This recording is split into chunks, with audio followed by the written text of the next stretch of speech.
Bonjour tout le monde, bienvenue sur cette nouvelle vidéo. Alors, c'est la fin de l'été, ça va être la rentrée. Pour moi, ça va être une nouvelle type de rentrée, rentrée universitaire. Donc, puisque je vais réaliser une thèse à l'Université libre de Bruxelles, qui faisait partie de mes projets que je ne pensais pas réaliser un jour, mais voilà, ça va arriver, donc c'est tant mieux. Et donc j'ai envie de clôturer correctement ma pratique clinique, 3 ans, 3 ans de clinique, 3 ans de libéral, de travail aussi en structure hospitalière. Et j'ai accumulé pas mal de choses, pas mal d'activités, pas mal de jeux. Et j'ai envie de vous faire pas mon top 5, mon top 100, etc. J'ai juste envie de vous parler des outils que j'ai utilisés. Je vais faire d'abord des premières grosses vidéos sur les jeux de société, comme je dois les ranger. Voilà, je les sors une dernière fois, je les range et, et tout simplement, voilà, on va donc commencer par le premier.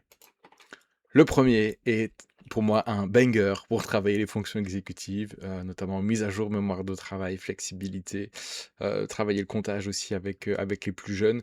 Mon fils le déteste parce que bah, ça nourrit le cerveau, enfin, ça nourrit le cerveau. Ça demande quand même de la concentration pas mal. Pour ceux qui connaissent, 2 pommes, 3 pains. Alors, ça part sur un concept très très simple. Je trouve qu'on peut déjà commencer à partir de 7 ans, 7-8 ans. Ça part sur un concept très simple pour ceux qui connaissent pas. Le but, il est très simple. On peut jouer à plusieurs, on peut jouer à deux, on peut même jouer tout seul. C'est tout simplement de compter le nombre de pommes et de pains qu'il y a sur la table. Donc, quand il y a une pomme, un pain, ça va. On commence toujours par dire le nombre de pommes et le nombre de pains. Donc ici, une pomme, un pain. Et le but du jeu, en fait, c'est de compter au total. Sauf qu'on va jouer sur un jeu de mots. Ceci est une pomme de pain. Elle doit donc être comptabilisée comme étant une pomme et un pain. Donc là, sur ma table de jeu, je n'ai pas deux pommes et une pomme de pain. J'ai trois pommes, un pain. Je vous laisse imaginer quand vous allez avoir plusieurs choses. Alors, il y a plein d'autres cartes, hein, pièges, je vais pas, voilà, je vais pas vous présenter le jeu. Je le trouve vraiment très facile, très simple à mettre en place. On peut faire durer les parties autant qu'on veut. On n'est même pas obligé de faire ça sous forme de partie. Ça peut vraiment être sous forme d'exercice comme on a l'habitude de faire euh, en rééducation classique. Et donc, du coup, voilà, c'est vraiment un petit jeu. Je trouve qu'il fonctionne très bien, même chez les ados, chez les grands aussi. Adultes et même les personnes âgées, ça peut être assez drôle. Donc, c'est vraiment pour moi, j'ai presque envie de dire un indispensable dans notre boîte à outils Neuropsy. Et pour les parents aussi qui ont des enfants, qui doivent se concentrer, être tout le temps dans le calcul, puisqu'à chaque tour, enfin à chaque tour, à chaque personne qui joue, il y a une nouvelle carte qui change, donc on doit toujours se mettre à jour. Et est-ce que j'anticipe, je commence à fixer celles qui ont déjà été retournées. Voilà, ça fait partie des trucs qui peuvent être intéressants. Et donc voilà, franchement, c'est un des jeux que j'aime bien et je vous le conseille pour vraiment travailler pas mal de fonctions exécutives euh, de manière classique. Un indémodable. Indémodable. Alors moi, je m'en servais beaucoup avec des ados, des pré-ados pour tout ce qui était méthodologie d'apprentissage de dates au niveau de l'histoire, par exemple, puisque en fait, ça permet vraiment de replacer les choses dans leur contexte au niveau historique. Et moi, je trouve ça pas mal pour faire prendre conscience aussi aux gens qui sont tout à fait capables de mémoriser des dates, puisqu'ici, il s'agit tout simplement de créer une timeline, d'où le titre du jeu, avec une multitude d'événements de la vie qu'on utilise encore aujourd'hui. Invention du shampoing, donc 1814. Jules César nommé empereur, moins 47. Donc là, ça va. C'est des dates relativement faciles à imaginer. Mais plus on va avancer, plus on aura des choses, on se dira, ah, tiens, c'est plus proche de nous, plus éloigné, c'est par rapport à César, etc., etc. Et je trouve ça vraiment bien pour faire prendre conscience aux ados de... Voilà, ce petit truc aussi un peu... tiens, c'est intéressant. Ah, tiens, je pensais pas que c'était si récent, si vieux, etc. Donc, je trouve ça assez cool. Et en plus, grosse dédicace à Mathieu Serbet qui m'a créé une version jeu vidéo qui est donc du coup hyper intéressante aussi, puisque comme moi je travaille beaucoup sur la gestion des écrans et des jeux vidéo au quotidien, ben je m'en sers en fait comme média annexe pour justement travailler ce genre de choses sur les connaissances sur le jeu vidéo et juste dire ouais je maîtrise un jeu vidéo, c'est pas maîtriser tout l'écosystème du jeu vidéo. Et voilà, donc ça je trouve ça assez intéressant. Doit-on encore présenter Sardine quand on est neuropsy? Je ne crois pas. Mais voilà, dans la série des mini-jeux, petites boîtes, voilà, mémoire visuelle, mémoire à court terme, vraiment intéressant. On peut bien évidemment faire des variantes en augmentant le temps de latence, en obligeant la verbalisation, en voilà, on fait ce qu'on veut. Voilà, moi j'adore. Ouais, je trouve que c'est, y a rien à dire.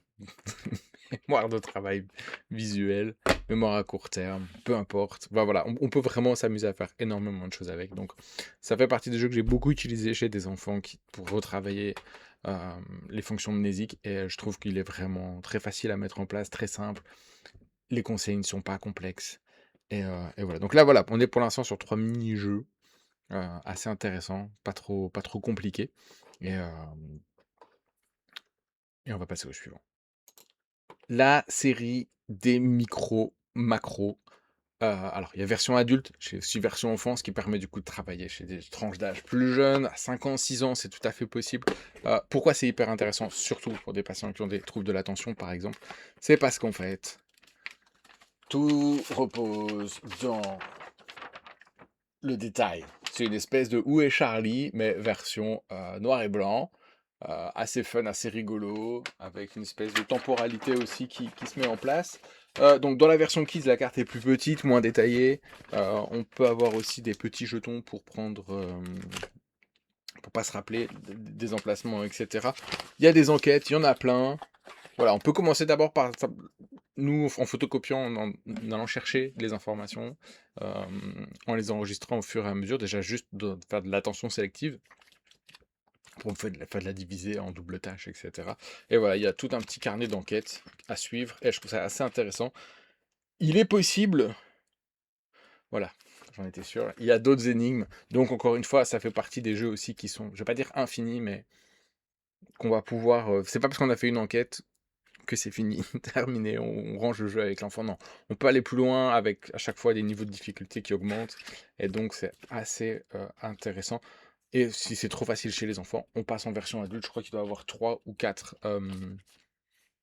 versions différentes. Crime City, ah bah ils sont là. Crime City, House, Town et je vois pas c'est quoi ce qui est marqué. Mais bon voilà, il y en a. Vous avez 4 boîtes adultes différentes, une boîte enfant, donc il y a du fun en barre, une espèce de Où est Charlie un petit peu différent, un peu plus moderne. Voilà, donc si jamais vous ne l'avez pas, je vous le conseille. Il est vraiment hyper intéressant et voilà, ça reste toujours des jeux assez abordables. God 5. Alors, j'ai adoré au début, mais je suis plus mitigé aujourd'hui à cause du côté. Bah en fait, une fois qu'on a mis en place, qu'on a trouvé la stratégie, on l'applique et c'est plus marrant. Alors, je vous explique le principe. Vous allez piocher 5 couleurs différentes. Donc, derrière, il y a des nombres de 1 à 99. Est-ce que j'ai une carte ici? Ouais. Et donc, vous avez ici, vous, votre petit rapport. Et vous allez devoir tout simplement deviner les 5 numéros que vous avez. Et vous allez avoir des numéros qui vont se mettre sur la table au fur et à mesure. Et vous allez pouvoir demander, en les piochant, est-ce que cet orange-là est plus fort, plus grand, plus petit, etc. Donc je trouve ça vraiment bien pour les jeunes enfants. Alors jeunes enfants, 6 ans, 8 ans, où vraiment on commence déjà à être dans la notion de plus grand, plus petit dans les nombres, pour aller presque jusqu'au maîtrise des dizaines déjà, ça c'est important. Et je trouve ça assez intéressant de voir quelles sont les stratégies qui vont être employées, parce qu'on a 2 stratégies possibles. Et après, en allant un peu plus loin, on a aussi cette possibilité de se dire, d'engager une 3e stratégie, que je vais pas vous dévoiler maintenant, parce que sinon je vais ruiner vos parties pour toujours. Heu, en fait, c'est fun une dizaine de fois et au bout d'un moment, moi j'ai saturé. Mais franchement, super jeu. Pour ceux qui hésitaient à l'avoir, franchement, je vous le conseille. Les règles sont un peu plus complexes, mais une fois qu'elles sont maîtrisées par l'enfant, on peut se faire des parties comme ça assez rapidement pour le fun ou alors pour travailler les séquences numériques en fait et ces questions-là. Voilà. God 5, pareil, c'est un petit jeu assez abordable et voilà. Généralement, voilà, les collections, soit c'est Blue Orange. Pour moi, c'est toujours Kali. Voilà. Donc, j'en ai fait 5 aujourd'hui. J'ai pas le temps d'en faire d'autres. J'ai encore d'autres trucs à ranger. Je vous présenterai aussi, certainement des connus, des Où est Charlie, Odin aussi qui est hyper bien au niveau du numérique. J'en ai encore plein, je ne sais pas si peut-être j'en referai encore aujourd'hui, mais je poste déjà celle-là, je vois si ça vous intéresse, si ça vous plaît. Sinon, flemme, flemme de refaire ça, mais voilà, pour moi, pour le kiff, pour mes collègues, pour mes patients, que je laisse se débrouiller. Il y a des infos. Bon après-midi.